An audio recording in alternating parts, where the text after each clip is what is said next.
എല്ലാവർക്കും good morning. ഇന്നൊരു day in my ലൈഫാണ്. ഇന്ന് സൺഡേ ആണ്. എങ്ങനെയാണ് ഈ സൺഡേ പോകുന്നതെന്ന് നോക്കാം. നേരെ നന്നായിട്ട് വെളുത്തിട്ടുണ്ട് കേട്ടോ. ഇതാണ് ഞങ്ങളുടെ വീട്ടിൽ കൊച്ചു ഗാർഡൻ. എല്ലാ ക്രെഡിറ്റും എൻ്റെ അമ്മയ്ക്കാണ്. എനിക്ക് കുറച്ച് തുണി നനയ്ക്കാനുണ്ട്, കുഞ്ഞിൻ്റെ നനച്ചതാണ്. ഇത് ഞങ്ങളുടെ വീട്ടിലെ ഒരു അംഗമാണ്. ഇത്ര തുണിയേ ഉള്ളൂ, അതൊന്ന് വേഗം നനച്ചിരിക്കണം.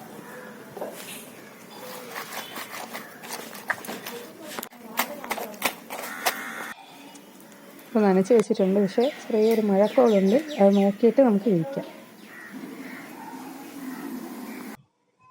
ഞങ്ങളുടെ വീട്ടിൽ നിൽക്കുന്ന പുളിച്ചിക്ക മരമാണ്.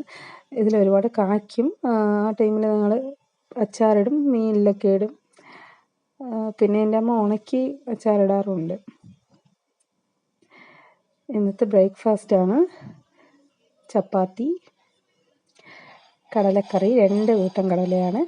ഒന്ന് പട്ടാണിയും പിന്നെ വെള്ളക്കടലയും. നല്ല സോഫ്റ്റ് ചപ്പാത്തി എൻ്റെ അമ്മ ഉണ്ടാക്കിയതാണ് കേട്ടോ, ഞാനല്ല. നല്ല സോഫ്റ്റ് ചപ്പാത്തിയും കടലക്കറിയും പിന്നെ ഒരു ചായയും. ചായ എനിക്ക് നിർബന്ധമല്ല, ഞാൻ എപ്പോഴെങ്കിലും കുടിക്കും. ഇതുപോലെ കാപ്പി കുടിക്കുമ്പോൾ ചായ കുടിക്കാറുണ്ട്. കാപ്പി മീൻസ് ബ്രേക്ക്ഫാസ്റ്റാണ്. ഞങ്ങളുടെ ബ്രേക്ക്ഫാസ്റ്റ് കാപ്പി എന്നും പറയാറുണ്ട്. പിന്നെ കുറച്ച് വർക്കുണ്ട്, അതൊന്ന് കംപ്ലീറ്റ് ചെയ്തിട്ട് വേണം അടുത്ത ജോലിയിലേക്ക് പോകാൻ.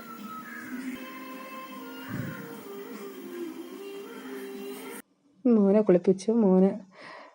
കുളിപ്പിക്കലായിരുന്നു അടുത്ത പണി. മോനെ കുളിപ്പിച്ചിട്ട് ഇപ്പോൾ മോയ്സ്ചറൈസർ ഇട്ട് കൊടുക്കുകയാണ്. ഇനി ആളെ ഒന്ന് ഉറക്കിയിട്ട് വേണം അടുത്ത ജോലി ചെയ്യാൻ. ഇന്ന് ഞങ്ങൾക്ക് സൺഡേ സ്പെഷ്യൽ അയലയാണ്. അയലക്കരുവാടാണ് കിട്ടിയത്. 2-3 ദിവസം മീനൊന്നും ഇല്ലായിരുന്നു, അതുകൊണ്ട് ഇന്ന് പിന്നെ ഞാൻ കരുവാട് വാങ്ങിച്ചു. ഇനി കരുവാട് കറി കൂടെ വയ്ക്കണം ആളെ ഉറക്കിയിട്ട്.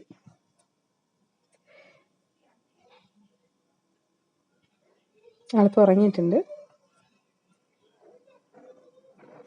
ഇന്നത്തെ റെസിപ്പി അയലക്കരുവാട് കറി. അതിന് വേണ്ടിയിട്ട് നമുക്കിപ്പോൾ അരപ്പരച്ചെടുക്കാം. അരമുറി തേങ്ങ, 2 ചെറുള്ളി, ജീരകം, മഞ്ഞൾപ്പൊടി, 1 സ്പൂൺ മുളക് പൊടി, പിന്നെ പുളി കുറച്ച് വെള്ളത്തിലിട്ടത്. ഇതെല്ലാം കൂടി ചേർത്ത് അരച്ചെടുക്കുക. അത്രയും പുളി വേണ്ട, നമുക്ക് ആവശ്യത്തിനുള്ള പുളി മതി. പിന്നെ 2 വലിയ ഉള്ളി, കുറച്ച് പച്ചമുളക് എല്ലാം കൂടെ അരിഞ്ഞ് ഈ അരപ്പും കൂടെ ചേർത്ത് കലക്കി അടുപ്പിൽ വയ്ക്കാം. ഉപ്പ് ഇടണ്ട കേട്ടോ. ഉപ്പ് നോക്കിയിട്ട്, ഉപ്പ് കരുവാടാണ്, ഉപ്പ് നോക്കിയിട്ട് തിളച്ചതിന് ശേഷം ഉപ്പ് നോക്കിയിട്ട് നമുക്ക് ഉപ്പ് വേണമെങ്കിൽ ചേർത്ത് കൊടുക്കാം. ഇപ്പോൾ നന്നായിട്ട് തിളച്ച് വെന്ത് റെഡി ആയിട്ടുണ്ട്. അയലക്കറിയൊക്കെ റെഡിയായി. നമുക്ക് ചോറ് കഴിക്കാം. ചോറ്, വഴുതലങ്ങ മെഴുക്ക് പുരട്ടി, അയലക്കരുവാട് കറി, പിന്നെ വെറും കറി. ചോറെടുക്കാം. അതിന് ചോറെടുക്കുന്നുണ്ട്. പിന്നെ വഴുതലങ്ങ മെഴുക്ക് പുരട്ടി, പിന്നെ നമ്മുടെ അയലക്കരുവാട് കറി.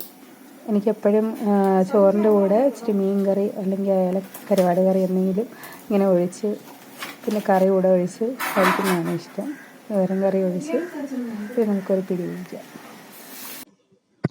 ഞാൻ എൻ്റെ അമ്മയുടെ അടുത്ത്, എൻ്റെ അമ്മ പറഞ്ഞതാണ് നമുക്കിന്ന് വൈകിട്ട് കാരച്ചാവ് ഉണ്ടാക്കാമെന്ന്. അങ്ങനെ ഞാൻ കാരച്ചാവ് ഉണ്ടാക്കുന്നതെന്ന് പറഞ്ഞപ്പോൾ നോക്കിയപ്പോഴും പക്കാവടാക്കാൻ പണി തുടങ്ങി. ഞാൻ വീഡിയോ എടുക്കാമെന്ന് പറഞ്ഞിട്ട് ഇരുന്നതാണ്, പക്ഷേ ആൾ അതിന് മുമ്പ് പണി തുടങ്ങി. അപ്പോൾ കാരച്ചാവെന്ന് പറഞ്ഞപ്പോൾ പക്കാവടയായി. എന്നാലും കുഴപ്പമില്ല. അപ്പോൾ എല്ലാവർക്കും നന്ദി. പ്ലീസ് ഒന്ന് സപ്പോർട്ട് ചെയ്യണേ.